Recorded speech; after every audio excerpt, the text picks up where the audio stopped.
on this computer. Perfect. All right. So hope that goes in there. Perfect. Right. Good. We're good, right? All right. So we're going to step back a little bit so that we can sort of see everybody here. We know there's enough space. Yeah. Right? We got, got a nice big wide angle. Oh, there we go. All right. And we got one more coming in. We'll have to keep admitting as we go. Yeah. So we'll keep going. Perfect. Good. So you guys can keep your video on. You can keep it off.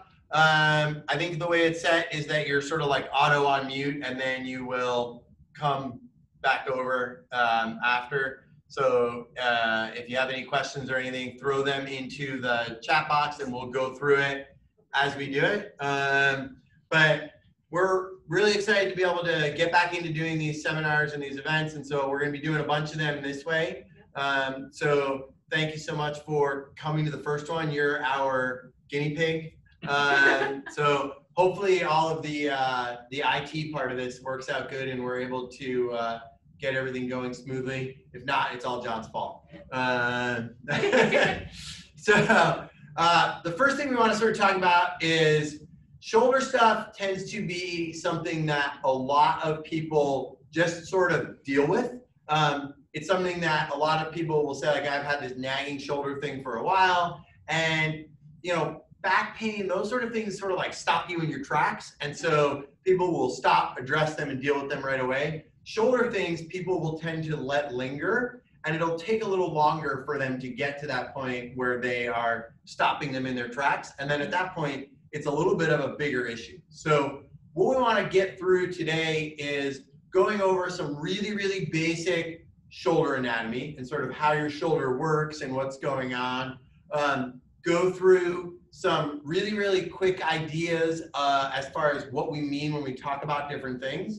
And then I also want to make sure that we get through a bunch of exercises and things that you guys can sort of take home things to immediately take home, use, and do. So that's sort of what our goals are going to be going through here. I think that most of you know all of us, but for anybody that only knows one of us or randomly saw this on Facebook and knows none of us. Well, we really welcome you if you did that. Yeah, right. That's thanks. Kudos to you. You don't know us. Kudos to you. Thank you.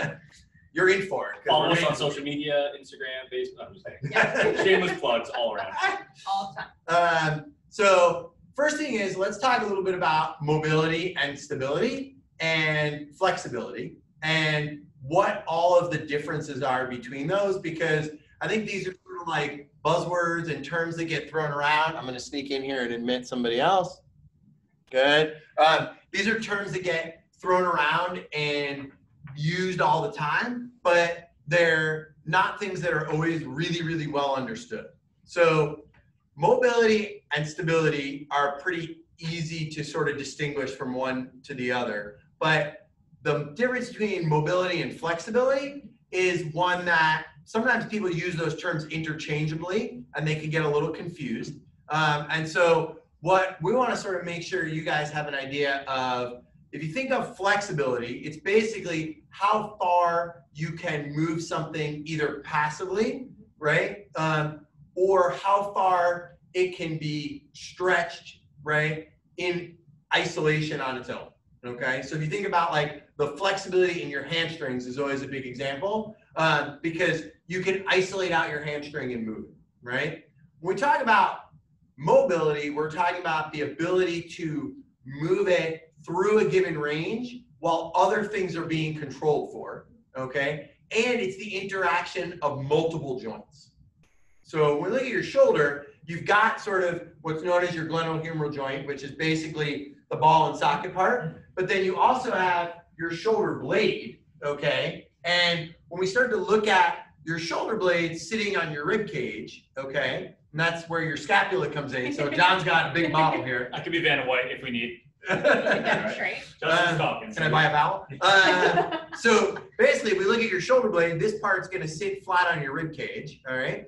And you can see. Justin, can you move a little closer so we can see it? Oh, yeah, sure. Thank you. We can't see from back there.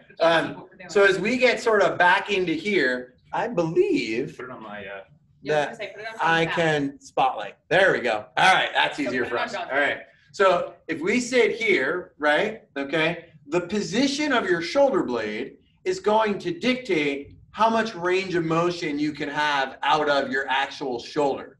And so what we want to try and do is we want to try and control for where that moves in space. And so that's really what we talk about mobility. And so we're going to focus a little bit today on how we can get you to improve your shoulder mobility, because if that allows you to improve the mechanics of the overall joint, all right, then it allows you to make everything stronger and function better as a one whole unit.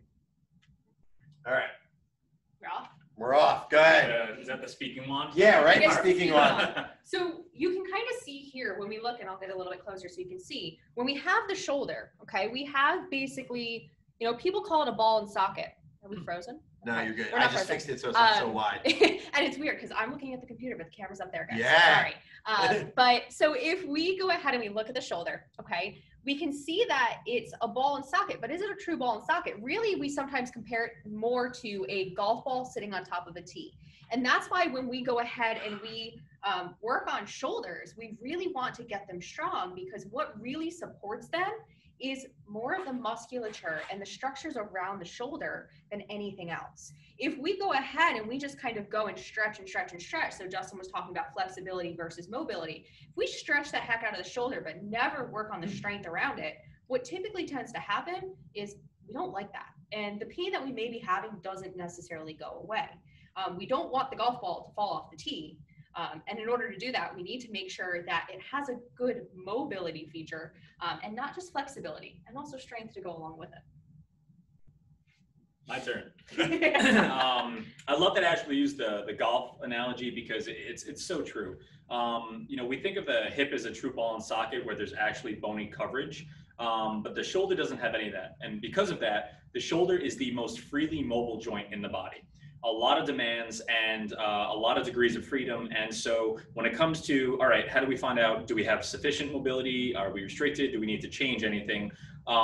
You can kind of just look at your demands. Like obviously a professional baseball player is certainly going to have more demands daily than an accountant or even myself. So I'm going to throw myself under the bus before either one of these two gets a chance to. We'll probably use myself to demonstrate some poor shoulder mobility today. But your demands will dictate what you need to do. But like Justin said also, we kind of put these things off and off and off, and then, you know, it just comes back to bite us, you know, later on, and bite us pretty hard. So the way we assess shoulder mobility is we basically put you in all different positions, and it may seem funky, but because the shoulder is so freely mobile in multiple directions, we will actually assess it in multiple directions. So whether it's straight out in front of you, out to the side, reaching behind your back, all different directions. Again, it's, I mean, you have a lot of motion there. And don't forget to reach across. Yep, all right, reaching across, which is also another important one. So going back to the anatomy part of it, you have your shoulder blade, which rests on your rib cage, and then you have your the arm bone that actually attaches right onto that shoulder blade. So we're going to look at two different things here. We're going to look at the actual mobility between your arm bone and your shoulder blade, but then we're also going to look at how your shoulder blade moves on your rib cage. But then because your rib cage attaches to your spine, we need to look at your thoracic spine as well. Now your thoracic spine is, if we have our cervical spine up here, your thoracic spine is your mid-back, okay? Not the lumbar spine, but the mid-spine, which really needs to extend or arch backwards. If we think of rounding forward as flexing, we think of extending as arching your back and doing the opposite. Very, very important component to overall shoulder health and the ability to get up overhead. So we put you in many different positions, and really, we just get to have fun with it. The more funky the position, we get some laughs out of it, but it still gets the job done. Yeah. And I mean, when we really think about kind of shoulders, think about how many things we do with our arms on a daily basis. We have to reach up to get things out of cabinets. We have to get dressed. We have to turn over when we're sleeping. You know, and the big thing is that, like everybody was saying, we typically don't see flare-ups until we start to do something a little bit different, or we do something too fast, or we try to do something that we're not technically ready to do yet.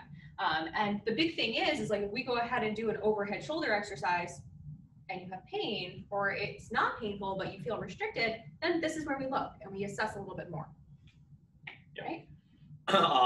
If anybody is thinking now, well, I'm not a professional baseball player, so why do I really need to have all that kind of mobility?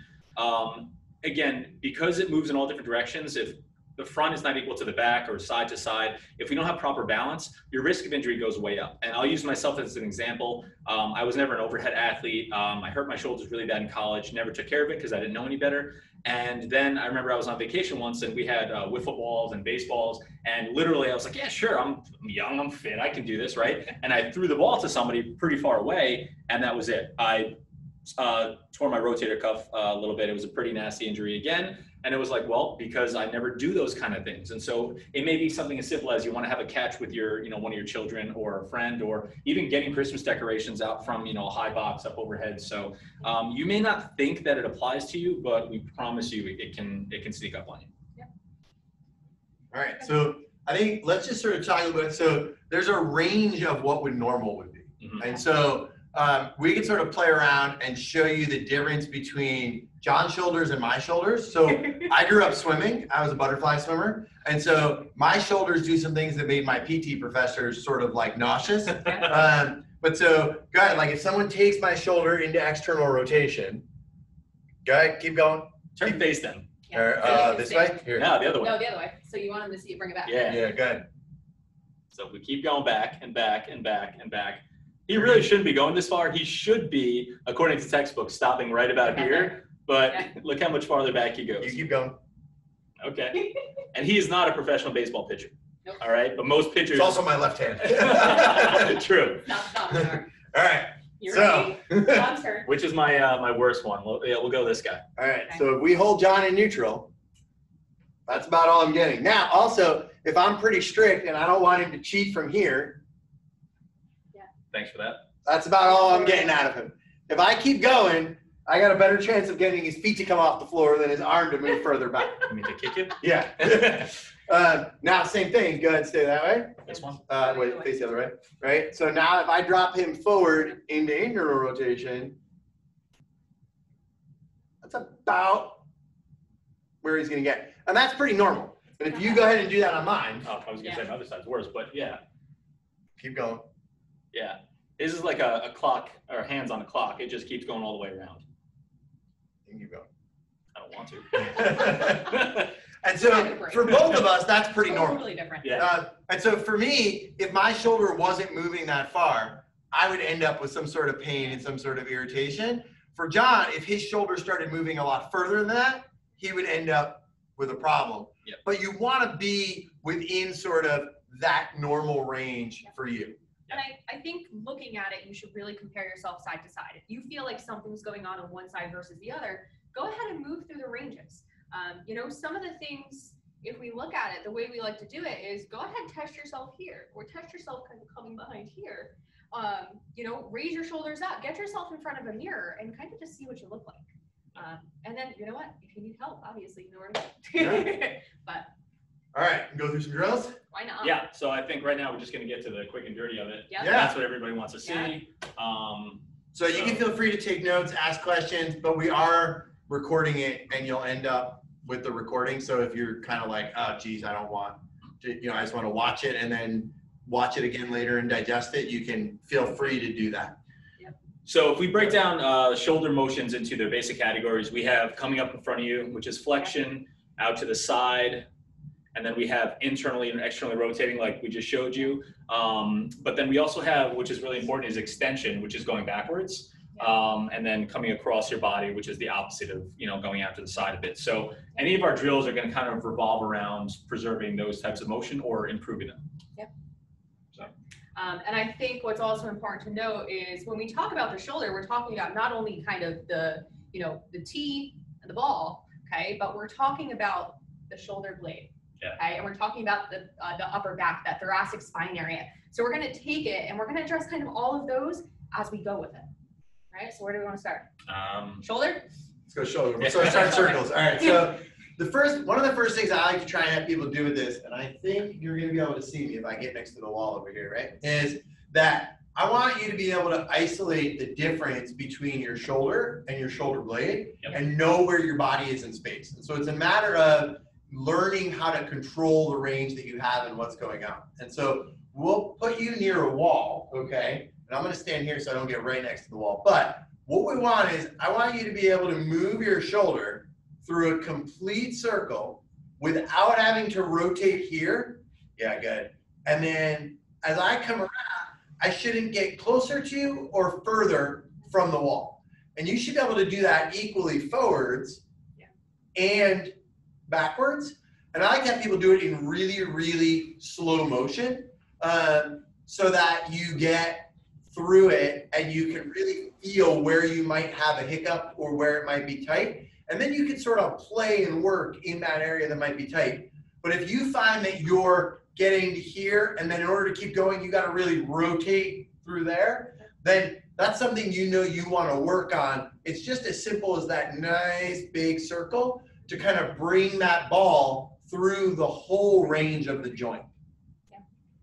And when we bring the ball through the whole range of motion, you know, we're thinking about that mobility aspect. That shoulder needs to move well throughout its full range of motion and hopefully eventually get stronger there. So Good. Yeah. All right, one of the next ones, and we like that. We like to start with that because it gives us a good snapshot as far as like the gross motion of your shoulder, and then we get more and more specific. So another one that we really like that yields a good return on investment is going into that extension position, and it's just repeated extension. So if you grab, yeah, so we have the pole here. So just this big pole here, I'm literally standing directly in front of it, and my arm is straight back. If you grab a door handle at home, if you have a parallel bar at home, something like that, something you can grab onto so that your shoulders actually, there we go, that's, there we go. That's better. Your shoulders actually somewhat relaxed. This is a good way to start. From here, I like to just put my same leg backwards and then slowly drop into the motion where my arm goes higher. So I'm starting with my arm diagonally down, and then you can see as I drop it into motion, my arm actually ends up getting parallel to the ground. Or once I make even more improvements, I go a little higher. And again, the goal is to do this keeping my body facing you without having to rotate and cheat to get that motion. So if you feel pain or discomfort there, you're just going to work right in that same range, go to that painful or uncomfortable part, or go right to the point where you feel like you can do it without twisting your body and cheating, and you hold it there, and then you come back up. So these are all repetitions. I think one of the things you'll see is with a lot of mobility work, it's repetition, repetition, repetition. Generally, we're not holding it for a long period of time. It's the more you do it, the better it improves. And so we can play around with different variations where you can actually stay in a position for a deep breath and come back up, or a few deep breaths, or just do the repetitions in general. But shoulder extensions going backward are a great way to, again, improve like gross shoulder mobility. You know, and if you can't necessarily get into the kind of lunge, you can also just do it in a general squat. Yeah. Okay, so you could do it in a squat here rather than going ahead and getting there. So that's always something to think about if it's a little bit too hard. So if we move to the next one, we really talked about a little bit about kind of that shoulder blade and how it moves on our back, right? And it's a really important part as we go to move our arms around and kind of just get things to work well. So we want to talk a little bit about a scapular clock and how we can control that shoulder blade and not necessarily make our arm move as much. So if I'm going to go ahead and basically just put my arm out, and you can change this up. I do it standing, I do it half kneeling. I sometimes do it in, you know, like just a split stance position here, but I'm going to do it simply standing for you guys. If I talk about a scapular clock, okay, I'm talking really about just my shoulder blade moving, and my arm's not moving up, it's not moving down, it's kind of just staying stationary. So if I went ahead and moved my shoulder blade forward, I'm just going to move here. I'm going to go ahead and move it up, bring it back, and down, okay? I can work out, up, back, down. And I can also reverse it by going back, up, forward, and down, okay? Envision, so the reason we call it a clock is just envision the shoulder blade in the middle of the clock, and you're just trying to move it to 12 o'clock, 6 o'clock, 3 o'clock, 9 o'clock, or once you get really specific, we'll have you go to 8:37, or I'm just kidding. But I mean, you can move it up, down, right? You can try to go out, you can try to go back, right? And you can just continue. And John's gonna go ahead, okay? So I'm gonna go. Shoulder blade? Yep. If I go up, okay. A little closer would be easier. Good. Thanks, guys. Thanks Thank for the you. reminder. Okay. So if we go up, forward, okay, we're gonna go back and down, okay? And then I can try to hit specifics and go like back and down, okay? And then just back again, right? So kind of just moving your shoulder blade through its full range of motion, which is extremely important to learn as we try to get our arms overhead and stabilize, all right? So you can try that like for a few repetitions, you know, just kind of moving it through. Just like John was saying, for mobility, we really want to work on repetitions rather than just like static holds, okay? Because we want to get stronger throughout the full range of motion. All right, so we're gonna try and remember to stay closer. We don't have to stay 6 feet from the computer, I guess. It's like, no one's We're so really used to the, yeah. granted, this is not 6 feet, guys. So, I'm not or one to Ashley, talk. yeah. So now as you look, right, we're trying to gain that independent control of each part, and that's what's gonna allow each thing to work together as a group. So we always sort of talk about the idea that if each individual piece of the puzzle can't do its job in isolation, then when you start to put the whole puzzle together, it's gonna kind of be a mess and fall apart. And so the next thing we like to look at is how you can get that shoulder control to work with that scapular control. One of the easiest ways to do this, I'm gonna lay on the ground. We can see how it looks, is I'm gonna start by doing it standing, okay? And what I want, actually, yeah, see if I got this way, right? Yep. So this one's good to be done laying on the ground. I'm gonna stand here so you can see it. Is you want your hands here, and you're just gonna let them come back, and you want them to hover, okay? And as they're hovering, then you're just gonna switch positions and come back. And so it's just a matter of lift off, and as you lift off, the goal is that basically your shoulder blades are going to sort of come together, and they're going to maintain that position as you go down. Turn face this way so we can see the lift Yeah, I was off. gonna say the lift off is here. Yeah. And then if you lay down, what you can do is, I'm going to grab a weight. What's up? Oh, dude. I was gonna say, So figure out which way for you to land. if I lay on the ground here, right? Is that in the shot? Yep. Back All right. up a little bit. So if we put this here, I'm going to lift that up, right? But as I lift up, Get around it. Oop. I got to get around it and back down. Yeah. And you want to be able to maintain that position equally on both sides. So I like to just put some random objects there just to give you a little bit of a challenge with that. And to be honest, if you were going to say to me, hey, I'm going to do one shoulder exercise and that's really all I'm going to do, that one with different things is sort of the one that I would say just take that home and go do that. Yeah, it's so comprehensive. And it's like if you're lifting weights, you start with lighter weights and you progress to heavier ones. You start with a smaller object if you find you're restricted in that position. And as you get better there, you do, I don't know, 20, 30, 50 reps. What does yours look like there? What's your lift off look like? We have some feedback coming from the peanut gallery here. But you progress to higher and higher objects. And that's how you know you're improving your mobility. All right, go for it. Next one. So next one, something called the sleeper stretch. So seems like a pattern. So kind of going into you know, that position of, you know, getting really specific. The sleeper stretch is for internal rotation of your arm. So remember, Justin and I were showing rotation here. So if I rotate this way, we're really talking about my arm bone rotating towards the inside of my body. So the sleeper stretch is one that if any of you are baseball fans, you'll see them doing this a lot. I don't know if we can. You can lay down. All right, I'll lay down. So the easiest way is to lay down on the ground, That's actually perfect. and you want your arm basically straight out in front of you, perpendicular to your body. Then what you're gonna do, just bend your elbow, and you're using your forearm and your wrist as kind of the leverage. So the rest of my arm is kind of really loose and numb right now. And then what you're doing is you're just gonna rotate down, and based on the fact that I have zero mobility here, I can already feel a really good stretch right in the back of my shoulder. Okay, so again, this is for the posterior part of your arm, or the back part of your shoulder. And you just keep it here. You can hold this for a few deep breaths. You can hold it for long periods of time. We can even add in some weights to it. What? Yeah, so contract, relax is a great way where you actually take your hand, the one that you're moving, actively push up or backwards into the motion where you came from, or use your other hand as resistance just for a few seconds. And then you relax and you go down a little bit lower. Take it as far as it'll go on its own without causing discomfort. Push up again. So I'm pushing that way with this arm actively. I'm trying to engage the muscles. Hold it for a few seconds and then again relax, and it should go a little bit longer. So the one kind of way to cheat with that exercise is sometimes your arm will kind of wing forward, or your shoulder blade will wing out. And so what you can do is you can just try and pinch your shoulder blade back gently.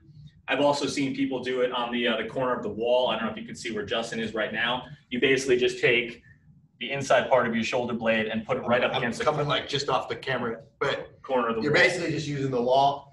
The other thing you can do is if you roll back, so like as you get down here, if you just slightly roll backwards, so you lay on your shoulder blade, and then sort of while I'm here, like you can see just the difference there. He paused. He was nice about it. That's what I'm saying. If it's uncomfortable, you can play around with the positioning a little bit too.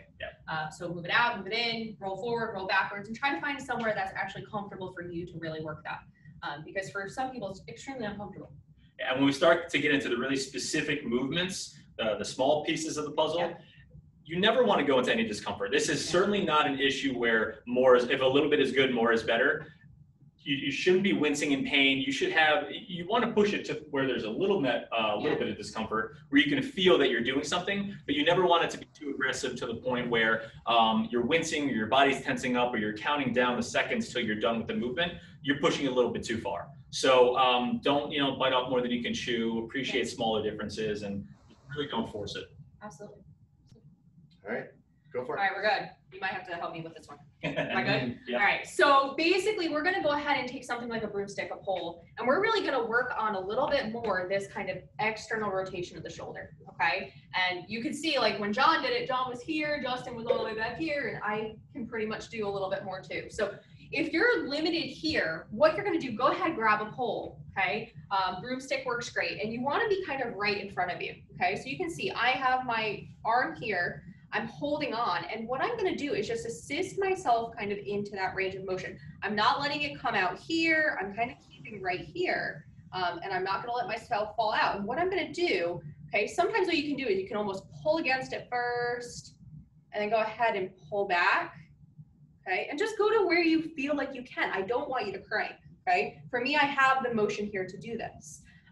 Go ahead, work through the range of motion a little bit, okay? And go from there, right? It's uncomfortable, it's weird. That's the first thing I think I said when I tried it. It's very, very odd, but if you are limited in this range of motion, which some people are, it's a great one to just start. And to start to kind of gain that back and gain some mobility there, because you know what? You can actually help yourself. You can actually help yourself by at end range. Go ahead, keep trying to go. Hold it there, and then bring it back. All right, so do it, say 10 times, try it again, and repeat. Yeah. All right, So moving right along. So that's shoulder. All right. Those are some shoulder ideas we had. Now we're going to get into kind of the upper back area. All right, so we start to look at your upper back, right? And we want to be able to manage that sort of rotational aspect of it, okay? As well as the extension idea and sort of where you go there. And so when we start to get into the rotational stuff, really getting you down on the ground and use a roller. You can use like a bunch of towels rolled up or pillows, couch cushion. Don't use a pen. Don't use a pen. Younger siblings were good. So what you're gonna do is down here, we want this leg to be stabilized. And so you can either just be here, you can put a hand on top of it, however keeps you from letting this knee move up. And you want to go up. You want this back shoulder to get flat onto the ground and come back that way. And so I'm going to rotate around this way. From there. And this should be a pretty comfortable position to land. You should just kind of feel like you can hang out there. Yep. And then you can add to this. Grab that yeah. So we started to talk about this mobility stability idea. So you can add some resistance to it, and what you'll get is build a little bit of strength through it. And if you start to build strength through the range, that's what's going to help you increase the range and be able to move further with it. Yep. Good. All right. Good rotation. Going into extension then. So this was yours, so go for it. Which one do you want me to do? The box. Okay. All right. So for I guess yeah. I'll do the first half where, again, the reason we need extension or to be able to maintain upright is because without your spine's ability to kind of seat itself properly upright, you're going to be limited in how far up you can get your arms. And you can all try this at home right now. Lift your arms up over your head first and just see how far do they go. Yep. And then slump forward. So really slump forward. There you go. And now try and lift your arms up. You're going to notice that it's blocked quite significantly. And then if I come up. Yeah. If you come back upright, you'll notice you gain a lot more of that range back. And a lot of people talk about posture, sitting in the computer a lot, rounded backs. It definitely does restrict your movement overhead. Mm-hmm. Yeah. And I mean, one of the things is we also kind of look at, chest position. Yeah. All right. We don't want to be flared here. We don't want to be too far down. Kind of nice neutral. When it comes to that. So we're looking at kind of the thoracic extension a little bit. And one of the ones that I really like to do is get, number one, a good stretch, but really work on kind of extending that upper back using something like a box. A chair works great. A bed works good too. Coffee table, anything you can really think of here. If I go ahead, I'm going to move it forward. All right. What I'm going to go ahead and do, I'm going to just get my arms kind of situated on the box. I'm going to go ahead. I'm locking my back out here, sitting down on my heels. And I'm just going to go ahead, and I don't know if I can turn, and drop here. Okay. And what I actually feel is actually I did a bunch of these earlier, so I don't feel that much right now.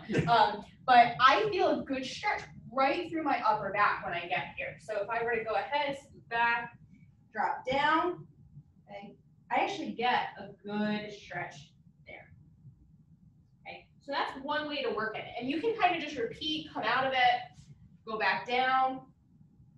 Okay, and you can see where I'm not up here, I'm dropped down, and you can see my upper back extending a little bit, which is typically unusual. You can't see that.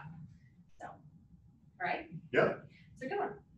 I mean, as far as mobility goes, I mean, we can get super creative, and there are literally hundreds of movements we could do, but we just wanted to break down a few of them in each of the major directions. And that's what we had for mobility itself.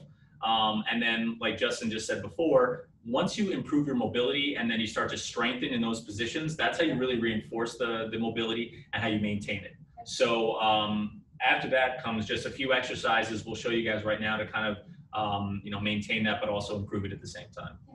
Yeah. Cool. All right, let's go some strength stuff. All right, so John's going to do some handstand push-ups. Thought I was going to do it, didn't you? Start. Good. Overhead carry. This is Your actually favorite. this is one of my favorites. It's basically just getting your arm into that position and to that overhead position, and then holding the weight up there. So in this position, your arm is pretty. The muscles are working a lot harder than the bones are to give you the stability. So what you can do, your grip strength will be a limiting factor. So keep that in mind. So you can keep a light weight like a dumbbell and just hold it up overhead. We actually really love kettlebells because with your standard kettlebell, if you hold it upside down, it now becomes that much less stable. So in this position, up overhead, you probably didn't think I was going to be able to do it, did you, Justin? I mean, I had the later one ready. I saw that. So in this position here, you really just want to be able to keep it nice and comfortable. And again, it's just up overhead. And you can either hold that position or you can walk around with it. You can make it as creative as you want, grab something on the other hand. Generally, we do the opposite where the heavier one's down below, but in these positions here, you're really just working on creating stability to your shoulder. And the other one is just, I don't know, a little vanilla on top or a little, cream on the crop just to kind of get a little extra strength. If you don't have a kettlebell, it doesn't have to be, you can put like a coffee can, a dumbbell, even like a jug of water. Don't use a jug of milk because if it falls, that's just a disaster. You can also hold it in other positions. So you can be here, you can be out there, up in front. It's a matter of finding something, holding it in this position and stabilizing it there for a period of time. Yeah, basically with the shoulder, if you find that one of those positions is tough, do it. That's the one you should be working on. So again, the shoulder moves in all different directions. So if you're just carrying it for a prolonged period of time, it really doesn't matter as long as you're just doing it with good control and you're not going heavier than you think you should. Like play it safe, start with lighter weights if you've never done it before. Good. So this one we didn't have there, but I'm going to go ahead, and one of the ones that I like to throw in is kind of, especially because we're trying to talk about overhead motion a little bit, is kind of just this like eccentric lat exercise while I'm laying down on my back. And it's one you can do on the floor. I'm going to choose to do it on the box. And what it's just going to do is it's really going to help you gain a little bit more back. So if I were to lay on the box, I should use that. All right.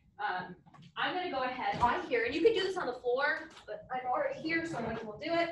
And what I'm doing is making sure that my lower back and my upper back are kind of stabilized here. And what I'm going to do is grab something in front of me. I'm going to bring it up, and I'm going to slowly go ahead and lower it back, okay, to where I feel like I can control it, and then bring it back, okay? And if you're on the floor, that's fine. Just go to where it can go. I'm going to get a little bit of extra here, okay? And I'm just going to keep going. And holding this here obviously is difficult, but it's a good way to start working your shoulder throughout that range a little bit more, and also possibly gain a little bit more of that mobility throughout that area. Right? Yeah, I sort of thought, now you guys are really in trouble, because as we start talking about this stuff, then we get different ideas. And so then, like, I feel bad for tomorrow's shoulder patients, because this is going to be a rough day for them. But one other thing that sort of gets overlooked, so because your shoulder range of motion is so dependent upon your shoulder blade and where everything is, one thing that we like to play around with is, I don't really know the official name for this, but I always call it true shoulder motion. And so if you bring your hand across your body, so you're sort of like in the midline, and come straight up there, that's going to just sort of inherently stabilize your shoulder blade. And so you can either use a band, right, where now you're going to just come straight up through there. I always sort of say, like, feel like you're like zipping up a coat and then going right up your nose. You can take a weight and just work straight. But the thing is, you want to be really strict that as you go this way, that as you go up, that you don't let your arm deviate out. And so it should stay straight right up that spot and go right up. And it's a lot harder than it looks when you start to isolate out just that one part of that shoulder motion. But that can be really, really helpful in regaining some overhead tightness or mobility up that way. Absolutely. We rarely do things coming across our body this way. Right. We do a lot of stuff up in front, out to the side. And again, the shoulder, if you have a lot of motion at one spot, it's all about balance. Yeah. Yep. Absolutely. What was next? All right, so yeah, you just raise one down here. I like the pike one. I'm going to do the pike. You want to do the pike? Yeah. Oh, man. I like the pike. Oh, maybe do this one? Yeah, maybe do that one. Oh. There's a reason I didn't want to do it. So a pike press is basically just in this position where your body is kind of angled forward. We can start with what we call a basic, it's like, we call it a serratus for the fancy name, but I'll turn face you this way. It's really just a push-up without your chest dipping all the way down. You're thinking about pushing yourself as far away from the floor as possible and then pinching your shoulder blades together. So it's just your shoulder blades moving on your spine, your rib cage. And again, by now, hopefully you guys see the pattern. So much is dependent on your shoulder blade.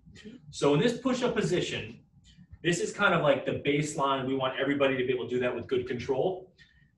A regression, if you can't hold that push-up position, is to do it from your knees. You can do it here. Or you can even do it on the wall. So you put your arms up on the wall and you just replicate that same movement. The pike position then is a great way to get into more of an overhead position. So if you think about your overhead position here, in this push-up position, my arms are directly in front of my body. Now, if I come up to more of a pike position, I can push myself away from the floor and then come back down. But my push is going in the direction of my arms. It's not going straight up towards the sky. So it's going diagonally backwards. So the position is now here, and it's like I'm reaching, extending my arms all the way forward, and then bringing them all the way back. Think about pushing the floor away from you. It's a good way to think about it. Push the floor away from you, because that makes you then push into that line. So pike presses are great to get a specific muscle in between your shoulder blade and your rib cage. Again, getting into the overhead position and strengthening. And anytime you get your arm overhead and engage as many muscles as possible, you're doing yourself a lot of favors. So. All right. All right, you want to go on that wall with the camera? We can do that, or I was gonna say over there's a little far away. Yeah. That's a little far away. All right. Actually, go by the door. Go by the door. We're gonna watch the. Oh, the camera moves. Fancy. I don't like this one, guys. I didn't choose this one. This was John's choice. Yeah. All right, Don't know so what you're talking about. I'm pretty sure some of my patients on here have I've made you do this before. They don't like me for it. But what I'm going to go ahead, get the foam roller up at the wall. Okay, and I'm going to make sure that I maintain tension on this band basically the entire time. I don't want to see my elbows flare out. I don't want to see them too flared in. And what I'm going to do, okay, is basically really work on just my shoulders moving up, okay? So I'm going to go ahead and roll, okay, get to the top, back down. If I want to get a little bit more of that overhead in, okay, I'm going to go ahead, roll up. I might walk towards it. I won't right now, but I'll just keep going, okay, right through here. And you can see I can get up fairly high through there. All right, you will feel that. You will feel that pretty much throughout the whole back of your shoulder. And it's actually a really good one to do. And I might do it in sets. I might do like 12, start a little bit lower if it's a little bit more difficult, and then we'll go from there. So that's a good one to try too. Right, especially working on overhead. Yeah. I'd say that's a lot for you guys to digest for tonight, right? Yeah. I We think can keep going for a while, but I think the one big thing to sort of catch on to is that if you look at some of the end ones that we just went over, there's a lot of weight bearing ones. Yeah. Yeah. And one of the best ways to just innately regain that control and interworking of the shoulder and that scapular motion working together is to put some weight through it. absolutely. If you think back to like babies, that's how they figure out how to do it eventually in the beginning. And really, that's how you can retrain your body to relearn some of those patterns again. And so if you get down on the floor and crawl, that's a really good one. If you just get down on the floor and reach for different things, you're putting weight through one arm and reaching out for something with the other arm. That's another really, really good way to do it. Just being on the floor, putting one arm up Yeah. on the wall. Don't be afraid to get down on that ground and sort of put some weight through your shoulders as a way of retraining some of that working. Yeah, so much of it is counterintuitive, and a lot of people say, oh, I don't need to do push-ups. I used to be able to do them. I can't do them anymore now. But again, that's one of our benchmarks for people is everybody should be able to do a handful of good full body weight push-ups, not from your knees. We're talking full push-up position, smooth control up and down. People tend to think of a push-up and bench press as like, for your pec muscles. But again, you need to be able to handle all that force through your shoulder in order to just execute that motion and get it done. The gravity and the body weight is pretty much just kind of, an arbitrary measure, but still your shoulder needs to be able to handle that force. And why we like that? Because, well, you're never really going to have to do a lot more than that on a daily basis. But so many, again, why should you have to do that? I've known a lot of people who have fallen. I think we've all known somebody who's fallen and they say, we didn't find them for a few hours or, forbid a few days. And so much of it is because from laying on that floor, people don't have the ability to produce strength in those positions that they're never normally in. So this is something that does have a real application. And we hope that nobody ever finds themselves in that position. But, the ability to push yourself up with your arm, if your shoulder can't handle it, you're never going to be able to get it done. So. Okay. Anybody have any questions? Yeah, so we'll sort of pause for a second. If you have some questions, go ahead. You could throw them in the chat box. You could try and use the raise hand feature, but I'm not sure if we're going to be able to see you, but you can try it. I see somebody moving. Someone's, yeah, good. I'm just going to open up the chat thing here so we can see that. But yeah. And if you don't have any questions, we're just going to assume that we did it perfectly. Exactly. Yeah. If you don't have any questions, what we're going to do is, so as we recorded this, so I know a couple people logged in a little bit after, so you'll get the whole thing sent to you. And then what we'll do is we'll get everything sent out. So we'll send an email out with a link to it, and then thanks. And then what we're going to do is, if you have questions that you either don't want to ask through here or you rewatch it, feel free to just respond to that email. And I'll just make sure to throw a link in there for like each of our emails so you can sort of respond right through there. And so If you need anything, you want any clarification on anything, let us know. Also, from the video will come from our YouTube channel. And so there's different sections in there with different exercises for different joints.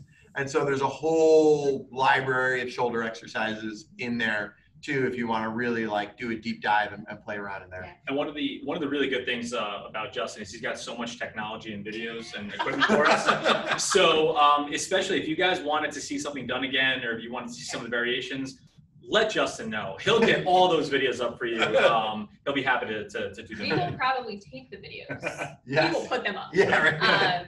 And the big thing Oh is, no, I meant him to do them. okay. One of the big things is if some of these may not fit what you need, obviously go ahead and ask. We can always throw up a modification, some other ideas how to do this, or even some other things, because this was not an end-all be-all for shoulder mobility or shoulder overhead stuff. You know, and we can do it more to a performance perspective or even just a general everyday perspective too. Yep. So, All right. Yeah. Thanks, guys. Thanks so much, everybody. Tuning in. Have a great night. Thank you very much. And yeah, hopefully we'll be back doing these again in person soon. Absolutely. All right. Bye. Have a great one, guys. Thank you. Thanks. Have a good one. Thanks. Good. Bye.